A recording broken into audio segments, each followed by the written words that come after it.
Hey girl, hey, welcome back to my channel. It's your girl Misha. Thank you guys for joining me yet again for another review.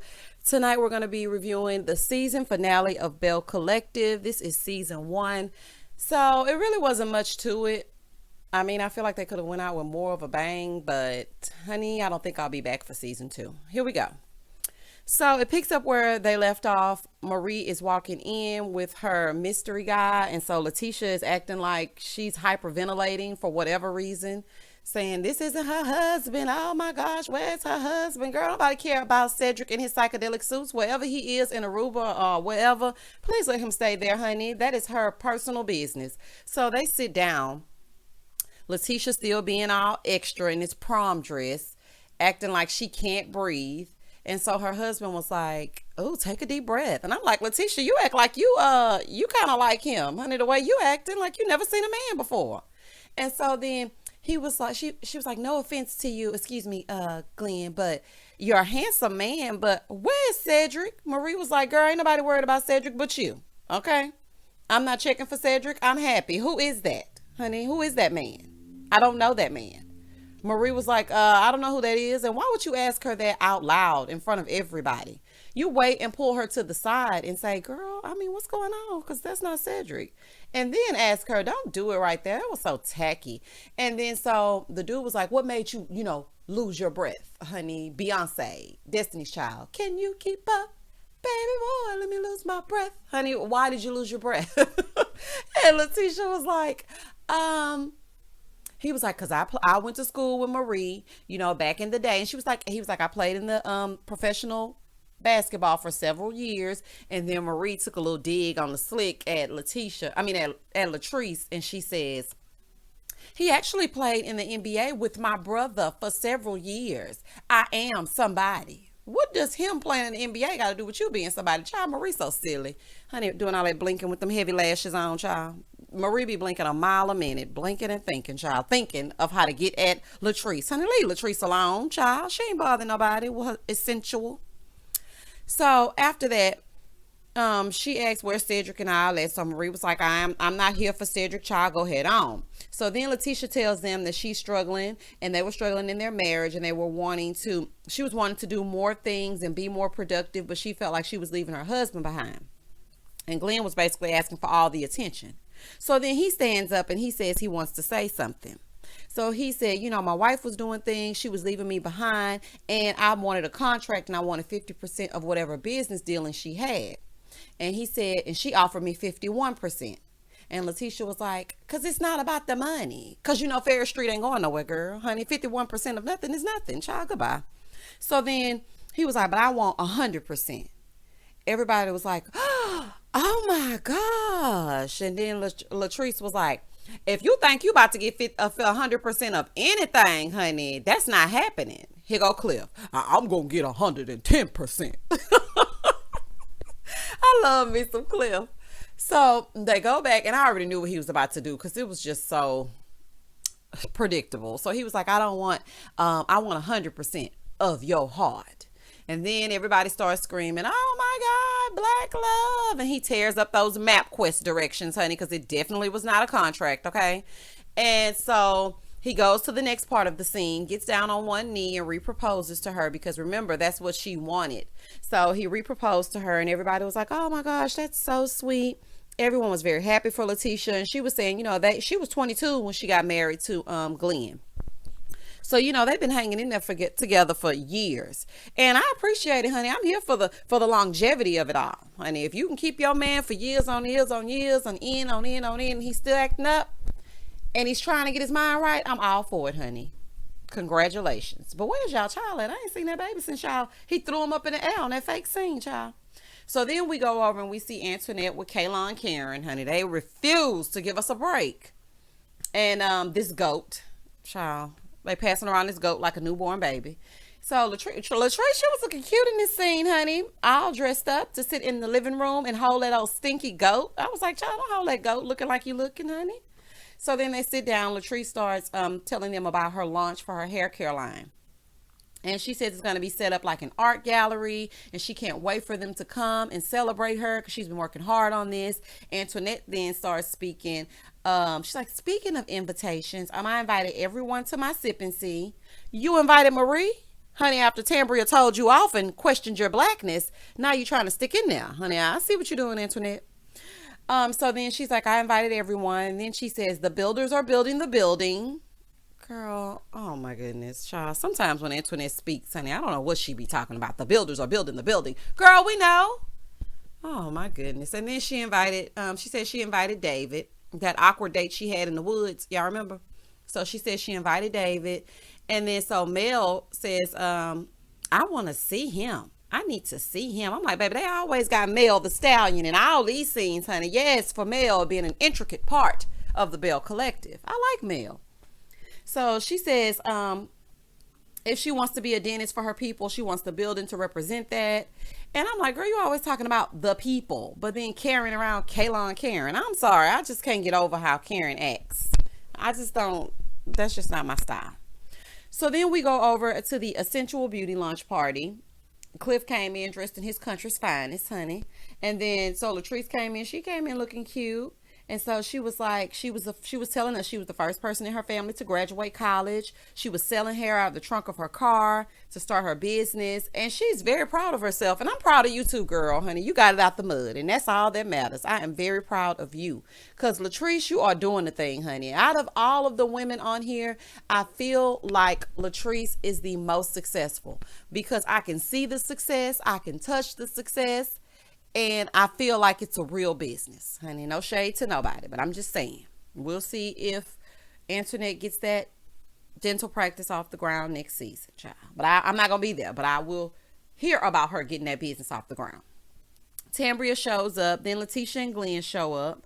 And she said anytime she could celebrate another black sister, she's here for. Leticia is like, I'm here for all of this, honey. I'm here to congratulate and celebrate Latrice. No hate over here. The women leave the men, and then we're introduced to Kaylon's fiance, Justin. I was like, oh, he looks goofy. Hey, Opie. Honey, the guys go over to the side. They're talking about these drinks they're having. So then Justin asked Cliff, you going to be washing hair? Cliff said, I don't do no hair. Child, why would you ask him if he going to be doing hair? I guess you didn't have nothing else to say. I know it's kind of awkward, child. They done threw you over there. You noticed they already had problems with your fiance. So you just got to say something to act like something's going on, child. I understand. So he asked Leticia. So Leticia's over there showing off her new ring to everybody, you know, trying to get Tambria to notice, moving her hand. You know how you start talking with your hands when you first get your nails done? You be like, yeah, and you remember when? And I was trying to say moving that hand everywhere because you just got a fresh set, a full set. Okay, that's what Leticia was doing. So Tambria notices her ring and she's like, oh my God. I'm like, oh, Lord. So then Leticia tells her, you know, you're going to be VIP at the wedding, honey. And Tambria was like, y'all about to have a whole wedding? And she was like, yes, we're about to have a whole wedding, child. Mel the Stallion gets up to give her toast. And so she says, there are several avenues that they're getting into, and a national store is one of them. That was a special surprise for Latrice because y'all know that she was working very hard to get her foot in the door. Then Latrice makes a toast and thanks everyone. She says she hasn't cooked in 2 or 3 months, child. And I'm like, Latrice, you don't look like you just was in there slaving over no stove before this all, okay? Cliff was like, just buy the stuff, honey, so I can get a meal. I'm like, I know that's real. And after that, then we go back over and we see Marie. She's at her ribbon cutting of her and Essie's mental health facility. And I was like, okay, everybody was there to congratulate her and see her major move. Marie gives this speech and they cut the ribbon. And she was talking about her mom experiencing addiction. Marie got a lot of layers to her. She's a tough cookie and she has a hard exterior, but she has a lot of layers to her. And I see her little friend Darius was in the audience, honey. I see him out there clapping and standing 9,000 feet tall. So Cedric just gone? Like, no, like he just gone. Hey, okay. So Tambria was saying she was very proud of Marie, which I knew she would be because she's all about girl power, especially African-American girl power. Marie introduces, they come inside, Marie introduces her brother, her dad, and she's introducing Darius. And I'm like, why are you introducing him? But then I remembered that Tambria wasn't actually at the couples dinner. So she's introducing them to all to him, and then they start making little jokes, honey. And I'm like, Marie, that's been your man, child. He didn't just show up on the scene these last few seconds in the ninth inning, or however they do in basketball, child. When the clock strikes one, or whatever they do in sports. You've been messing with that man, honey. That man is too comfortable. He had the ribbon cutting, the dinner for the couples, all on the Instagram photos, honey. We knew Cedric wasn't about talking about nothing, child. When you was in there crying with them finger waves, we knew it. Leticia pulls the girls over to the side and starts asking them about Darius again. I'm like, Leticia, honey, do you have a crush on Darius? Why do you keep asking about this man? So Marie was like, after 12 years and all these other women and all his infidelity, she's done. Okay, she said, out with the old, in with the new, child. She cannot be bothered. We go over and see Tambria meeting at the park with Damon. And so she's like, in the park is very intimate and no one can hear us. Yeah, no one can hear you talking out loud, girl. Honey, for you to have a voice like that, I thought it would be a bit soft, always yelling. So she tells him, she's number one in radio, and it feels amazing to have the number one spot in Jackson. Girl, oh my God. I had to fast forward, child. So then she asked him she said she had eggs and she needed them to be fertilized. So she gave him a cup. She needed his sperm. Please drop it off on Friday afternoon after you've watched whatever you need to get riled up, honey. Watch your little Pornhub. Bring me the cup. He said yes, honey. They're going to have a baby and co-parent, child. Let's move forward. Then we go back over and see Leticia and Marie. They're meeting about their achievements. So Marie talks about Mississippi being overlooked when it comes to African Americans actually doing something, because they think Mississippi is just so country and there's nothing but a bunch of country bumpkins and nobody's achieving anything. They're riding around on horses and cows. And I can relate, because that's how they feel about Houston. Now, I know when y'all hear these reviews, I do have a country accent, honey. I can't help it. But at the same time, if I wanted to put on airs, I could get me a voice like anybody else from up north. But they tend to think that we are countryer than we are. We still have city lights. Just because we live in the South does not mean that we ride around and milk cows all day long. So Leticia asked her if she was going to Antoinette Sip and See. She said, of course I'm going. I want to support. And I feel like in this a lot different until we got to the end. Stay with me. So then she starts telling her about Ferrish Street. I'm like, oh God, here we go. So she says, every day she calls back. She calls them and calls them and calls them, and nobody calls her back. So Marie was like, are there any other buildings that you're thinking about that are non-historic that maybe you can get your business started? But, she has her heart set on this building on Ferrish Street because of her granddaddy. And, she said it has sentimental reasons. And she shot so high, but it just didn't work out. And that's okay. Sometimes you have to tilt, and swivel and swerve and redirect your energy. Sometimes it's just not going to happen, and that is okay, because there's always something better. Marie was very positive with her, and she was just letting her know, you may be delayed, but you're not denied, because Leticia was crying. She was very upset about the fact that she was not able to get Ferrish Street up and running like she wanted to.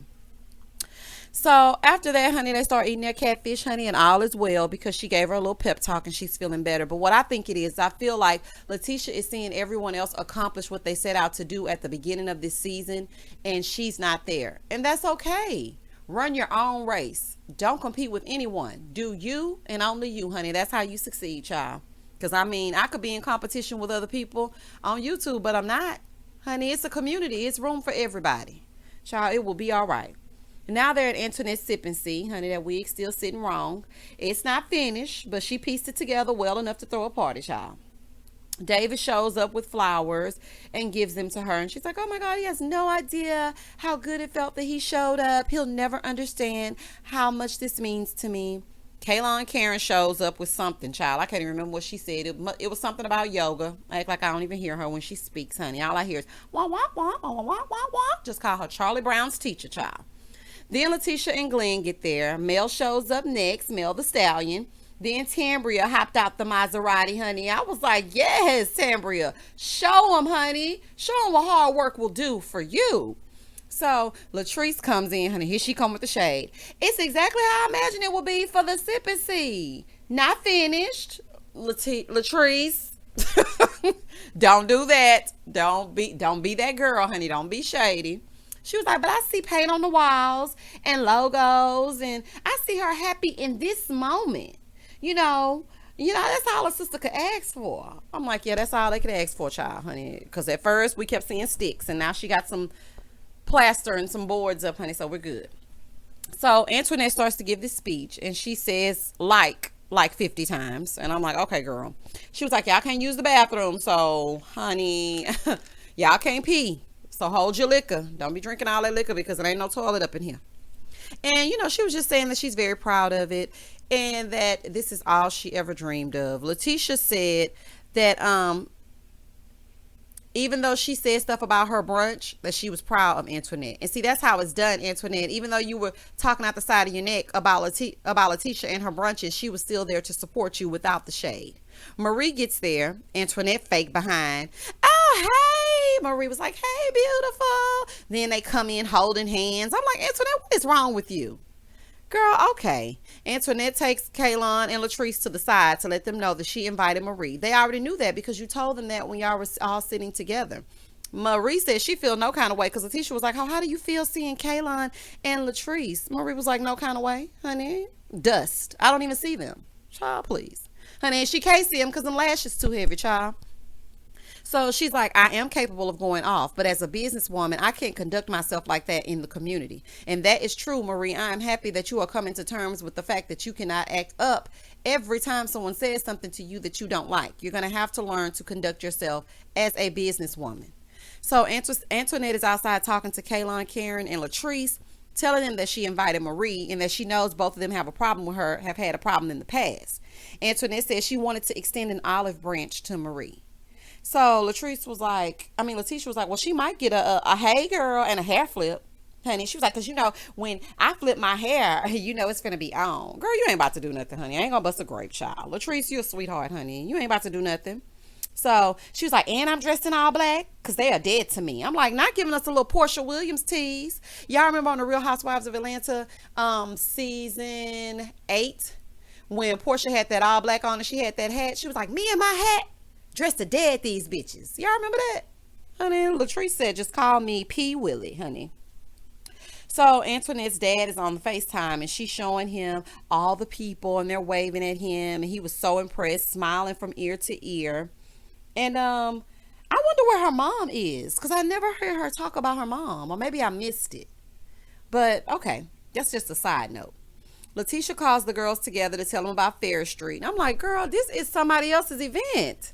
Okay, let's get this out once and for all, honey. This is the last time this season that we have to hear about Ferrish St. She calls the girls together and tells them that it's not exactly panning out like she thought, but she will get it done. Latrice said, we're going to get it done no matter what. They all support her. They're all rallying around her. And so after this, Maria's like, okay, I'm going to have to go, Antoinette girl. I'll see you later, honey, because she's ready to dip off. She can't take too much of them all in one sitting, and I understand.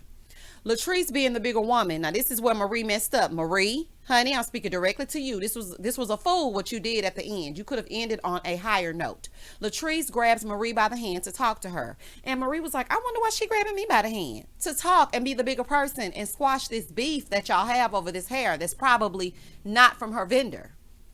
So Latrice was like, I just wanted to talk. I want to apologize. And, for my part. And I'm thinking, what exactly are you apologizing for, though, Latrice?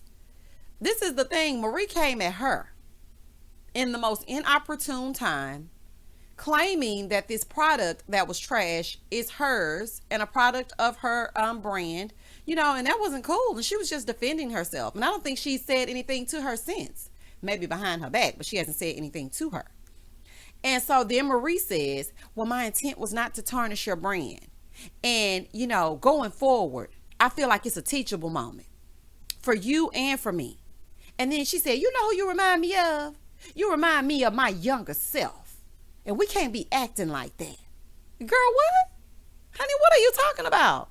So Marie babbling on and on, but did not say one apology. Marie, you owe that lady an apology. She was going on and on and on and on and did not own up to anything. Child, and that was the end of the episode. Child, and this is the end of the season. Thank goodness, because I am over it, child. But that is my review for the Belle Collective. I am sorry it was late, but I had a live last night and then I was just not up for it after that. But I did want to hurry up and get it out to you this morning. Thank you so much for listening. Please don't hesitate to like, comment, and subscribe down below. Hit that notification bell so you will be updated each and every time I upload a video. As always, stay safe, stay blessed, spread love, not germs. Peace.